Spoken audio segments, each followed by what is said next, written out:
नमस्कार, हम श्री सुशील यादव और अपने सब अभी देख रहे द एवरग्रीन यूट्यूब चैनल। मित्र सब, अभी हम अपने के जनकपुर के गंगा सागर के नज़दीक में जे एक अद्भुत मूर्ति के जे कला के जे प्रदर्शन यहाँ मंदिर सब में कल गए है। मूर्ति सबके जे अद्भुत जे कला है अपने सबके बीच में हम ये देखावे चाहलिए कि वास्तव में गंगा सागर और धनुष सागर के बीच में जो ये मंदिर है और मंदिर में जब माँ काली के, लक्ष्मी नारायण के और हनुमान जी के एक जे इतनी बढ़िया से मूर्ति जो बनाया गया है।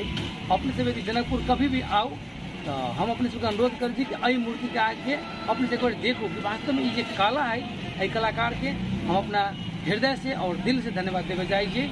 वास्तव में बहुत बढ़िया ये कलाकार के बहुत बढ़िया ये मतलब उनका सबके कला के ये प्रदर्शन कल गए है, के लिए उनका हम फिर बहुत बहुत धन्यवाद दें।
जनकपुर आके जे मूर्ति है, मूर्ति बहुत निक भगवान के है, वो देखे और हमरा बड़ खुशी लागल है कला देख के।